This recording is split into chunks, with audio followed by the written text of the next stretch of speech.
하노이의 한 태권도장. 한국인 사범의 지도로 수련에 한창이다. 한국의 국제협력교류단체에서 지원하는 태권도장으로 한국의 무도 정신을 심어주고 있다. 태권도는 베트남에서 가장 인기 있는 스포츠 중 하나로 꼽힌다. 베트남의 태권도 열풍벌이는 베트남 전쟁 시기인 1964년 9월 비전투 요원으로 파병된 태권도 교관단이다. 당시 파병 한국군이 전수한 태권도는 남베트남 군대뿐 아니라 일반 시민에게도 전파돼 큰 인기를 끌었다. 파병 한국군의 상징이 되기도 했다. 베트남의 태권도장은 1975년 종전과 함께 문을 닫았다가 1980년대 중반 개방화 정책이 시작된 이후 다시 문을 열었다. 이제 태권도는 한국과 베트남 상호 교류의 한 상징이 돼가고 있다. Tôi nghĩ là đó là cái chuyện của quá khứ. Qua đi rồi chúng ta nên bắt tay nhau để xây dựng một cái cuộc sống, một cái thế giới tốt đẹp hơn. Đó chỉ một cái vết đen của quá khứ thôi. Chúng ta nên quên nó đi và cùng nhau giúp nhau xây dựng cái tương lai tốt đẹp hơn. 자유수호의 선봉에 서며 한국 경제 발전의 초석을 다지고 국가 위상을 높였던 베트남 파병. 베트남 철수 30년이 지난 지금 한국과 베트남은 우호와 협력으로 새로운 시대를 향해 나아가고 있다.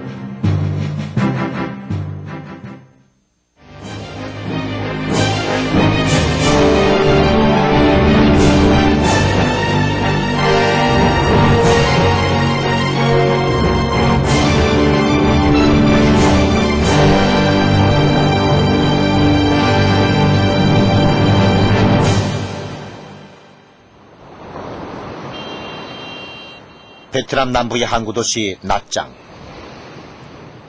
동양의 나폴리라 불릴 정도로 아름다운 해변을 자랑하는 이곳은 베트남 개방과 함께 세계적인 해안 휴양지로 각광받고 있다.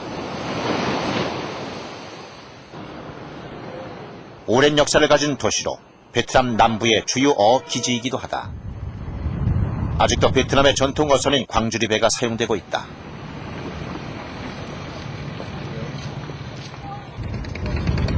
나짱은 베트남 전쟁 당시에는 대규모 군사기지였다. 한국군 야전사령부 외에도 백군수사령부와 백이 후송병원 등이 이 지역에 주둔해 있었다.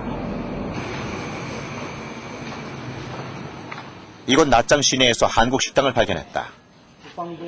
주인은 한국인으로 베트남전에 파병됐던 백마부대 출신이었다.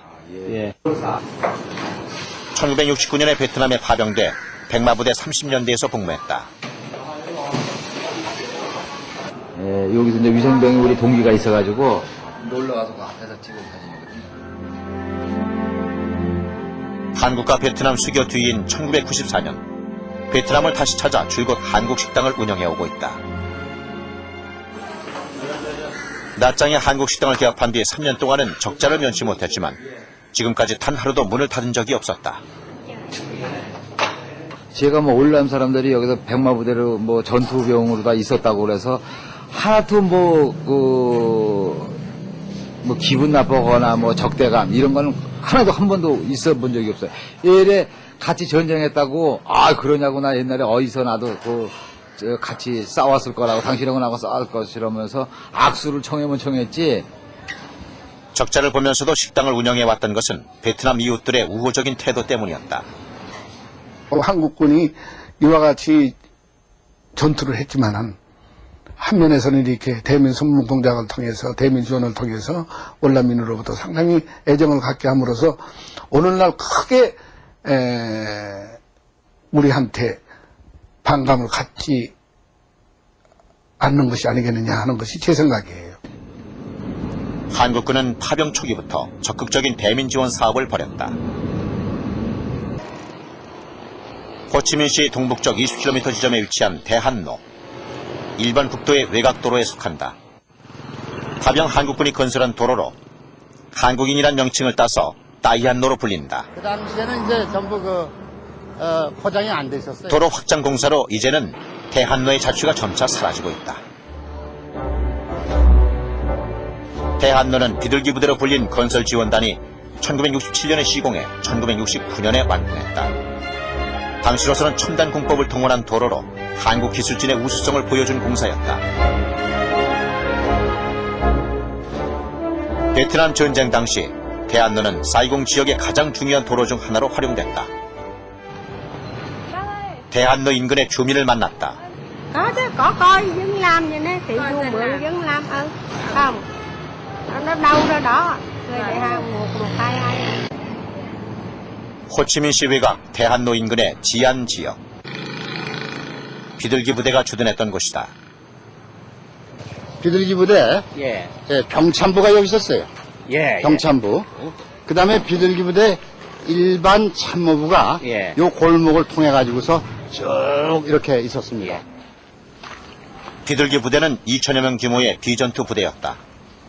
1965년 2월에 파병돼 1973년 3월 철수 시까지 이곳에 주둔하며 후방 지원과 건설 지원 업무를 수행했다.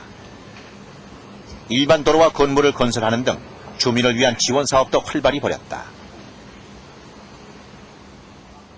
저 기둥은 그 예전에 있던 기둥 예전에 그렇겠죠. 한번 네. 가셔서 확인을 해보시죠. 네.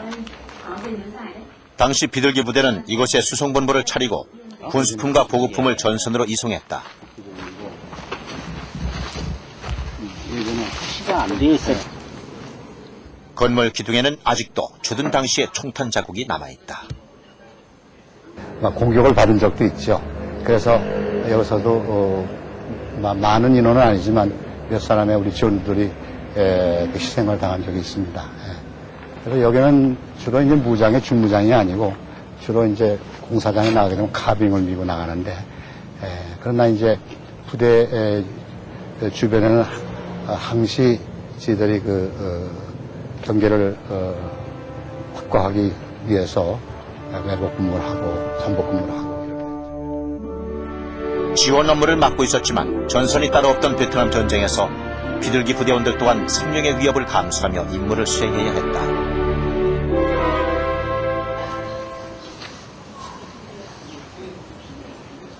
비둘기 부대 주둔지에 남아있는 망향탑.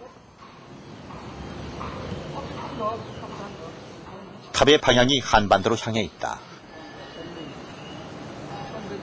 베트남 전선에서 생명을 건 전투를 벌이며 고향을 그리던 당시 장병들의 마음을 담은 것이다.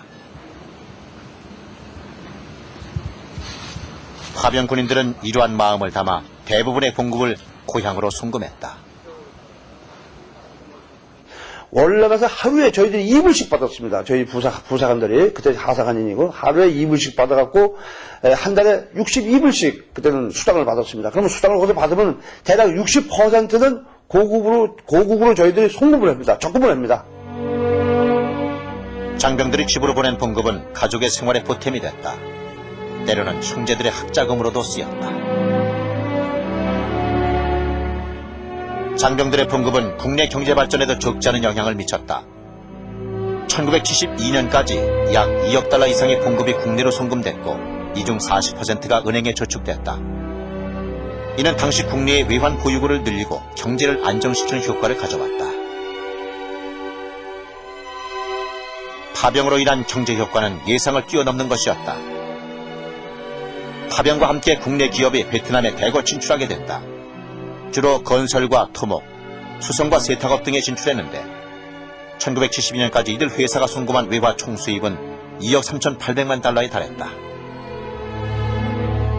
이와 함께 한국 근로자의 베트남 진출이 증가하면서 실업률이 줄고 국내 경기도 활성화됐다.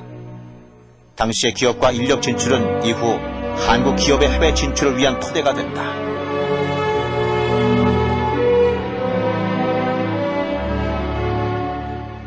상당한 업체들이 월남에 진출해가지고 경제 활동을 했다 이거요.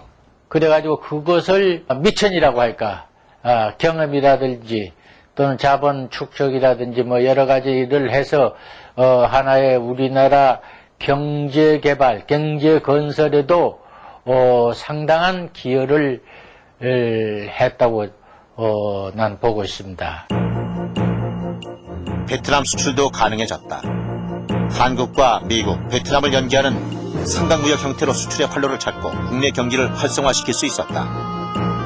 대미 수출도 6배 이상 급증하는 효과를 가져왔다.